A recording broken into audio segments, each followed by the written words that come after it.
kitchen table. You're being selfish. My mother is dying, and you won't even get tested to see if you're a match. I gripped the counter, trying to stay calm. I never thought my marriage would end like this, over my decision not to donate a kidney to my mother-in-law, Diana. Marcus, please try to understand. I started, but he cut me off. Understand what, Julia? That you're letting my mother die because you're too scared? Too selfish? His face was red with anger. She welcomed you into this family, and this is how you repay her. Welcomed me? I almost laughed. Diana had spent the last 8 years criticizing everything about me, my cooking, my job, even my marriage, but that wasn't why I couldn't donate. Sign the papers, he demanded. If you won't help my mother, I want nothing to do with you. My hands shook as I picked up the pen. I could tell him the truth right now, explain why I couldn't donate. But would it even matter? He had already chosen her over me, like always. Fine, I said quietly, signing my name. I hope you and Diana will be very happy together. He grabbed the papers and stormed out, slamming the door behind him. As soon as he was gone, I sank to the floor, finally letting the tears fall. My name is Julia Chen, and 3 months ago I was diagnosed with early-stage kidney cancer. The same day Diana found out she needed a transplant, I was scheduling my own surgery to remove a tumor. I hadn't told anyone, not even Marcus. We had been trying for a baby, and I knew the news would crush him. I planned to tell him after surgery, once I had more answers, but then Diana got sick, and suddenly, everything was about her. At Sunday dinner a few weeks ago, Diana had smiled sweetly. Julia, dear, you're young and healthy. Surely, you'd be willing to help your mother-in-law? Marcus had immediately agreed. Of course she will, Mom. Julia knows how important family is. I nearly choked on my wine. Family? Diana had done everything she could to ruin our marriage. She even tried to set Marcus up with someone else last Christmas, right in front of me. Now, sitting on my kitchen floor, I picked up my phone and called my doctor. Hi, this is Julia Mitchell. Can we move my surgery up? My circumstances have changed. The next few days were a blur of packing and making arrangements. I took a leave from work, telling everyone it was for elective surgery. Marcus didn't come home. He was probably at his mother's, letting her turn him against me. His sister Emma, the only person in his family who had ever been kind to me, called me in tears. Julia, please reconsider. Mom is getting worse, and Marcus is falling apart. Just get tested, maybe you won't even be a match. I gripped the phone. Emma, I can't. I'm sorry, but there are things you don't know. She hesitated. What things? Julia, whatever Mom has done. It's not about her, I said. I can't. Please trust me. There was a long pause. You're hiding something, she said softly. I can hear it in your voice. I ended the call before I broke down. Emma had always defended me, but this was my health, my choice. I didn't owe anyone an explanation. The night before my surgery, Marcus showed up. He looked awful, unshaven, exhausted. Mom's doctor says she has maybe 6 months without a transplant, he said. This is her last chance, Julia. How can you be so heartless? I stood in the doorway, not letting him in. I'm not heartless, Marcus. I literally can't donate. Can't or won't. He snapped. Forget it. I just came to get the rest of my things. The divorce will be final in 3 months. As he walked past me, I caught the scent of his mother's perfume on his shirt. Of course, he'd been staying with her, letting her comfort him over his selfish wife. Part of me wanted to tell him everything about the cancer, the surgery, the fear I had been carrying alone. But the words wouldn't come. Let him think I was selfish. Let him leave. At least then, I wouldn't have to watch him put his mother first while I fought my own battle. My surgery was scheduled for tomorrow morning. The doctor was hopeful, but there were no guarantees. I would face this alone, just like I had faced everything else since Diana came into our lives. As Marcus carried boxes to his car, I wondered if he even noticed I was gone. Would he be too busy taking care of his mother to realize his soon-to-be ex-wife had disappeared for weeks of recovery? The last thing he picked up was our wedding album. He stared at it for a long moment before dropping it into the donation pile on the curb. Goodbye, Julia, he said coldly, not looking at me. I hope you can live with your choice. If only he knew. The hospital room was quiet except for the steady beep of monitors and the soft footsteps of nurses. 2 weeks had passed since my surgery, and now the pathology results were finally in. Dr. Peterson stood at the foot of my bed, flipping through my chart. The surgery was successful, Julia. We removed the tumor and the surrounding tissue. Your margins are clear, she smiled. But I still recommend targeted therapy just to make sure we've eliminated any remaining cancer cells. Relief flooded through me. How long will the treatment take? 6 to 8 weeks. You'll need to rest and focus on recovery. She hesitated. Have you thought about telling your family? Support is important during treatment. Family. The word felt empty now. Marcus hadn't reached out since he moved out. Emma had left messages, but I hadn't answered. How could I explain my absence without telling the full truth? I'll be fine on my own, I said. I've hired a home health nurse to help me recover. Just then, I heard a commotion outside. A familiar voice, Emma's, arguing with a nurse. I know she's here. I saw her name on the surgery schedule. Please, I need to see my sister-in-law. My stomach dropped. Emma worked in the medical field. Of course she might have seen my name. I should have used my maiden name. Before I could react, Emma burst into my room. She froze, taking in the IVs, my pale face, the hospital bed. Julia, her voice shook. Oh my God, what's wrong? Why are you in the oncology ward? Dr. Peterson glanced at me. I nodded, giving her permission to speak. There was no point hiding it anymore. Mrs. Mitchell had a partial nephrectomy, Dr. Peterson explained gently. We removed a tumor from her kidney. Emma's hands flew to her mouth. Kidney cancer? But Mom needs a transplant, and you? Her eyes widened as she put the pieces together. You couldn't donate because you had cancer. Tears welled in my eyes. I found out the same day Deanna announced she needed a kidney. I was going to tell Marcus after my surgery, but everything happened so fast. Emma rushed to my bedside, carefully wrapping her arms around me. Why didn't you tell us? Why did you let Marcus think you were being selfish?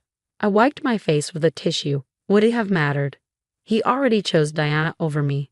If he knew I had cancer, he'd only feel guilty, and Diana would still make it about her. But he's divorcing you over this. He thinks you refused out of spite. Maybe that's easier, I said quietly. I couldn't be the donor he wanted. I couldn't be the perfect daughter-in-law Diana expected. At least this way, he doesn't have to feel responsible for me. Emma sat on the edge of my bed, struggling to take it all in. Julia, he needs to know. Mom needs to know. This changes everything. I shook my head. Diana still needs a kidney, and I still can't give her one. Nothing's changed except now you know why. But. Please, Emma, I interrupted. I'm starting treatment soon.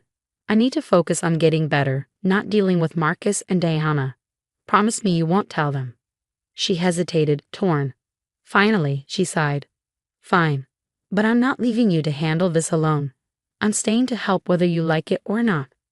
True to her word, Emma was by my side for the next few weeks. She took time off work, drove me to appointments, made sure I ate properly, and sat with me during treatments. One afternoon, as we lounged in my living room watching movies, my phone buzzed. A message from Marcus. Mom's getting worse. The doctors say she needs the transplant soon. I hope you're happy with your decision. Emma glanced at the screen and snatched the phone from my hands. That's it. I'm telling him. No. I tried to grab it back, but the sudden movement sent pain through my side. I gasped, and Emma's anger softened. Look at you, she said gently. You're recovering from surgery, and he's making you feel guilty for something you physically can't do. This isn't fair, Julia. Life isn't fair, I said, thinking about everything that had led us here. But I made my choice. I need to deal with this on my own terms. Emma huffed. You and Marcus are both impossible. No wonder you got along so well. Despite everything, I laughed. It felt good to laugh, to have someone who understood. Later that night, after Emma left, I stared at the divorce papers on my coffee table. In less than a month, my marriage would be over. Marcus would be free to focus on his mother, never knowing how close he came to having 2 sick women in his life instead of one. I touched my healing incision, thinking about the road ahead. The cancer might be gone, but recovery would take time. Treatment would be tough. But somehow, I felt stronger than I had in years. I didn't need Marcus's guilt. I didn't need Diana's manipulation. I had Emma, my own resilience, and a future that, while uncertain, was still mine to face. The truth would come out eventually. Secrets like this always did. But when it did, I'd be ready. The truth came out sooner than I expected. 6 weeks into my treatment, I ran into Marcus at the hospital. I was leaving my oncologist's office when I saw him step out of the elevator, looking down at his phone. He walked right past me at first, then stopped suddenly and turned around. His eyes widened. "Julia?" I froze. I knew I looked different, thinner, paler, my hair not as full. I wore a loose sweater to hide the port in my chest, but there was no hiding the signs of illness. "What are you? Why are you here?" His gaze flicked to the sign. "Oncology department." His face went pale. Before I could answer, Dr. Peterson stepped out of her office. "Julia, don't forget your scan is at 9 a.m. tomorrow. We'll review the results next week to see how your treatment is working." Marcus took a step back like someone had hit him. "Treatment? Julia, what's going on?" "I should go," I said, trying to walk past him. He gently caught my arm. "Please, I need to understand." I looked at his hand, remembering how easily you let me go before. "Now you want to understand? Not when you were divorcing me or calling me selfish." His voice was shaky. "Emma told Mom everything yesterday about your cancer, your surgery, why you couldn't donate. I came here today because I needed to see if it was true." So Emma had told them. I should have known she wouldn't keep it a secret forever. "Well, now you know," I said. "You can go back to Diana with a clear conscience." "Julia, wait." His eyes were full of tears. "Why didn't you tell me? I'm your husband." "Soon-to-be ex-husband," I corrected. "And I didn't tell you because you already made your choice. You chose Diana. Like always." He ran a hand through his hair, something he always did when he was overwhelmed. "I didn't know. All this time, I thought you were being selfish, but you were actually fighting cancer alone." "Not alone," I said. "Emma has been helping me." He let out a bitter laugh. "Emma knew before I did. Your own husband. You gave up the right to know when you threw away our marriage over a kidney I couldn't give," I said firmly. "Now, if you'll excuse me, I need to rest before my scan." I walked away, leaving him standing there. But this time, I was the one choosing to leave. The next week brought changes I never expected. Diana was the first to reach out. She sent me a letter, written in her neat but shaky handwriting. "Dear Julia, I owe you an apology, not just for demanding your kidney, but for how I've treated you all these years. Learning about your cancer made me realize how selfish I've been. I found another possible donor, so please focus on your recovery. You don't need to carry any guilt or pressure from us. With regret, Diana." Emma later confirmed it. "She actually cried, Julia," she said, shaking her head. "I've never seen her cry before." Meanwhile, Marcus stopped sending angry texts about Diana's health. Instead, he sent one short message. "I'm sorry. Please let me make this right." I didn't reply. I had 3 more weeks of treatment left, and my health came first. But Marcus didn't give up. He started showing up at my treatment sessions, just sitting quietly in the waiting room. He never forced a conversation. He just waited, in case I wanted to talk. After my last treatment, he was there again. This time, I was too exhausted to ignore him. "Why are you here, Marcus?" He met my eyes. "Because this is where I should have been all along." His voice was soft. "I failed you, Julia. I failed our marriage. I was so focused on Mom that I didn't see you needed me too." I sighed and sat down beside him. "It's not just about the cancer. It's about how you've always put Diana first. How I always felt like I had to handle everything alone." He nodded, his eyes full of regret. "I know. Mom and I had a long talk after Emma told us everything. She admitted how she treated you, how she manipulated me. She's even getting counseling. Not that it excuses what I did. No, it doesn't." "I'm not asking for forgiveness," he said quietly. "I just want to be here for you now, in whatever way you'll let me. Even if it's just as a friend." I looked at him properly for the first time in months. He seemed different, quieter, more present than he had been in years. "I have a scan next week," I said finally. "They'll tell me if the treatment worked." He waited, saying nothing. "You can come if you want," I said, "but just to the waiting room." His smile was small but sincere. "Thank you. That's more than I deserve." As I left the hospital that day, I felt lighter. Not because I'd forgiven Marcus. That would take time. Maybe it would never happen. But I had finally put myself first. The future was still uncertain. My marriage might be over, or it might heal. Diana might change, or she might not.